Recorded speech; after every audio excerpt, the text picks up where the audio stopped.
दिल्ली प्रदेश Congress committee के तत्वाधान में जंतर मंतर पे कांग्रेस द्वारा एक विशाल धरना प्रदर्शन का आयोजन किया गया।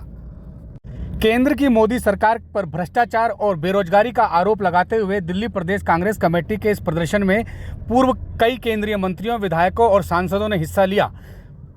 प्रदेश अध्यक्ष देवेंद्र यादव की अध्यक्षता में आयोजित धरना प्रदर्शन में पूर्व केंद्रीय मंत्री कृष्णा तीरथ, पूर्व सांसद संदीप दीक्षित, पूर्व मंत्री मंगत राम सिंघल, दिल्ली सरकार में पूर्व मंत्री रहे हारून यूसुफ, पूर्व सांसद रमेश कुमार, उत्तर पूर्वी दिल्ली संसदीय क्षेत्र से चुनाव लड़े कन्हैया कुमार, पूर्व केंद्रीय मंत्री सचिन पायलट सहित कई वरिष्ठ कार्यकर्ताओं एवं नेताओं ने इस धरने प्रदर्शन में हिस्सा लिया।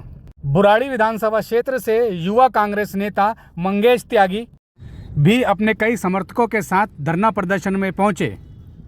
बुराड़ी विधानसभा क्षेत्र से करावल नगर जिला किसान कांग्रेस कमेटी के अध्यक्ष कपूर सिंह सिसोदिया सहित जे सेल करावल नगर के जिला अध्यक्ष नरेंद्र चौधरी भी अपने समर्थकों के साथ धरना प्रदर्शन में शामिल हुए। प्रदर्शन में शामिल हुए मंगेश त्यागी का कहना है कि आज से 10 वर्ष पूर्व जब नरेंद्र मोदी प्रधानमंत्री बने थे तो उन्होंने देशवासियों से यह वायदा किया था कि वो भ्रष्टाचार को जड़ से समाप्त कर देंगे, लेकिन पिछले 10 वर्षों से भ्रष्टाचार लगातार बढ़ रहा है, तेजी से बढ़ रहा है। लेकिन प्रधानमंत्री नरेंद्र मोदी भ्रष्टाचार रोकने की बजाय खुद भ्रष्टाचारियों के साथ खड़े हो गए हैं और देश को बर्बाद करने पर तुले हैं। जो संदेह उठेगा उसके बाद इस संस्था पे ऊपर से नीचे तक बदलाव की आवश्यकता पड़ेगी। और मुझे तो यह संदेह है कि अगर सच सामने आ गया तो 240 सांसदों का हुंकार मंत्री भी नहीं रह पाएंगे। भारतीय जनता पार्टी के पास नैतिक अधिकार भी, उसका दायरा बहुत व्यापक होता है।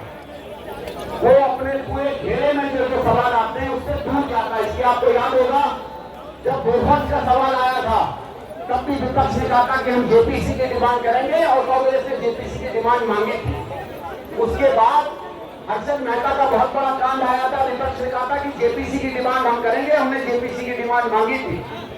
मनमोहन सिंह जी की सरकार के समय भी जेपीसी की डिमांड हुई थी। और जेपीसी के पास कितना अधिकार होता है और फिर इन लोगों को सामने आकर कागजों के साथ अपने सबूत देने का अधिकार होता है। इनके हाथ पैर थोड़े ठंडे हो जाते हैं क्योंकि आधे से ज्यादा के मालिक तो खुद अडानी साहब बने हुए हैं।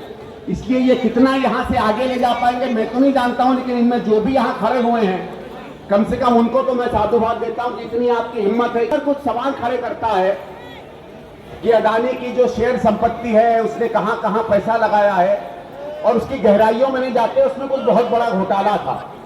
एक इंक्वायरी होती है, सीबी भी अपनी तरफ से कुछ उसमें तहकीकात करता है और फिर वो इस निर्णय पहुंचता है कि कोई गड़बड़ी नहीं है। ठीक है साहब, हम लोगों ने उससे इत्तेफाक रखा नहीं रखा, सेबी अपनी तरफ से कुछ निर्णय देता है। और माधवी जी जो आज सेबी की चेयरपर्सन है उस समय भी इसकी चेयरपर्सन थी। और शायद अगर मैं गलत हूं तो कोई सही बताइएगा, सेबी के इतिहास में शायद पहली बार सरकारी अधिकारियों या सरकारी व्यवस्था से निकले हुए व्यक्तियों के अलावा प्राइवेट या निजी क्षेत्र से निकला हुआ शायद पहली बार कोई व्यक्ति इसका चेयरपर्सन बनाया गया है। धूप भी है, गर्मी भी है और इस विषय पे बहुत कुछ बोल चुके हैं। थोड़ी एक बातों का उल्लेख करूंगा और इस मसले को सरल तरीके से बात करके जेपीसी की हम क्यों मांग कर रहे हैं इस बारे में थोड़ा सा अपनी तरफ से आपसे बातचीत करना चाहूंगा। कुछ समय पहले अडानी एक समूह है बहुत बड़ा,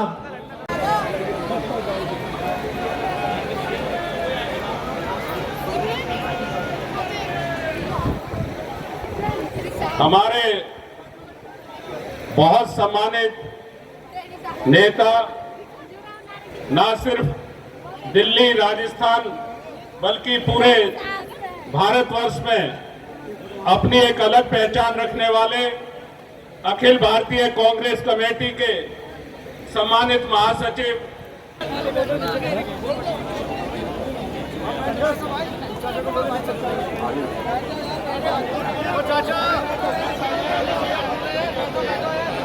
आज यहाँ दिल्ली प्रदेश कांग्रेस कमेटी के इस मंच में भाई सचिन जी हमारे बीच में आ गए। एक बार जोरदार तालियों से स्वागत किया जाए। ये जोरदार ताली है क्या भाई? बहुत बहुत धन्यवाद। कपूर सिंह जी, आज कांग्रेस किन मुद्दों पर यहाँ प्रदर्शन कर रही है? देखिए, सबसे पहले तो मुद्दा यही है, देश के अंदर सीबीआई और ईडी से डराया जा रहा है। आज देश के अंदर कहीं ना कहीं लोग इस चीज़ को सच माने या झूठ माने, आज ये सिर्फ इनका दुरुपयोग कर रही है बीजेपी की सरकार, डराने और धमकाने। अगर आज जैसे देश के अंदर गठबंधन की सरकार में मनीष सिसोदिया को 17 महीने में जेल से निकाला, क्या आज उसे कहीं ना कहीं कोई इन्हें कहीं भी प्रूफ नहीं मिल रहा है? आज ये बिला काम 67 बार राहुल गांधी को बुलाया गया, तब भी कोई प्रूफ नहीं मिला। तो ये सिर्फ ईडी और सीबीआई के बखूबे में देश की जनता को गुमराह कर रही है सरकार, और कुछ नहीं है। आज इसके आह्वान में कांग्रेस पार्टी ने और दिल्ली प्रदेश के आह्वान पर यहाँ पर जंतर मंतर से हम पूरे देश में आह्वान करेंगे और ये चिंता करेंगे कि आज देश में जो भ्रष्ट महंगाई बढ़ रही है, इस पर कोई सरकार नहीं बोल रही है, इस पर कोई भी आगे निकल के नहीं आ रहा है। आज देश में बहुत विपरीत हालात चल रहे हैं, लोग आपस में डरे हुए हैं, हिंदू मुस्लिम करते हैं लोग, इनके अलावा और कुछ नहीं करते। आज हमें देश में कहीं ना कहीं कांग्रेस पार्टी को एकजुट करके और कहीं ना कहीं आगे बढ़ाना चाहिए। लोग देश में कांग्रेस की मांग दोबारा से कर रहे हैं।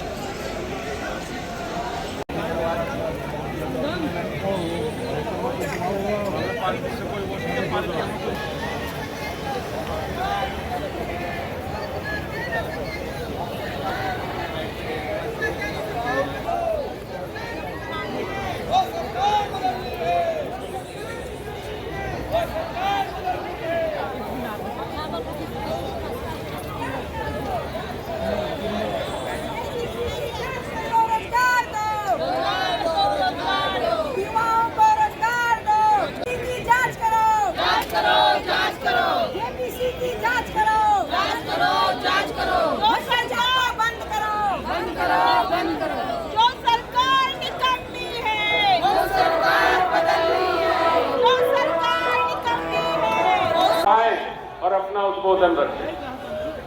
बहस श्रीमती कृष्णा की रखी। धन्यवाद भारद्वाज जी। बहुत ही सम्मान के योग्य मंच पर समस्त कांग्रेस के मेरे साथीगण, उठो, देश के रोजगार पाने वाले हमारे नौजवान साथी, वो जब तक हम चैन से नहीं बैठेंगे, ये सौगंध हमने उठाई है। इस सौगंध को उठाते हुए हमें आगे बढ़ना होगा, हमें तिरंगे की आन शान बान के लिए भागना होगा, चलना होगा। राजीव गांधी जी ने जिस तरह से तिरंगे झंडे को उठाया था, सोनिया गांधी जी ने जिस तरह से ऐसी स्थिति में कांग्रेस को संभाला था, आज कांग्रेस बड़ी मजबूती से अखिलेश जी के साथ, राहुल गांधी जी के साथ, प्रियंका जी के साथ, सोनिया जी के साथ एक आदेश से जहाँ उनका पसीना गिरेगा, हमारे खून की हमारे खून की नदियाँ बहा रहेंगी। कांग्रेस को गिरने नहीं देंगे, कांग्रेस को बढ़ाएंगे, आगे बढ़ाएंगे।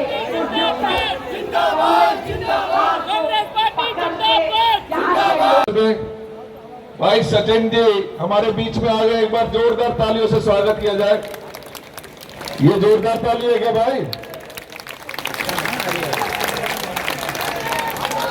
बहुत बहुत धन्यवाद।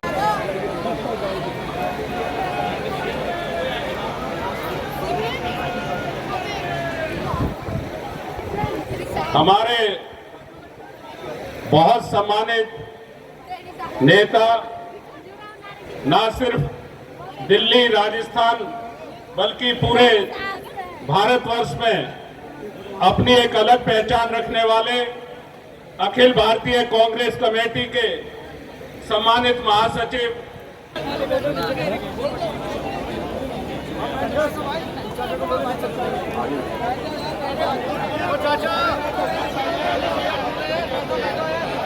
आज यहां दिल्ली प्रदेश कांग्रेस कमेटी के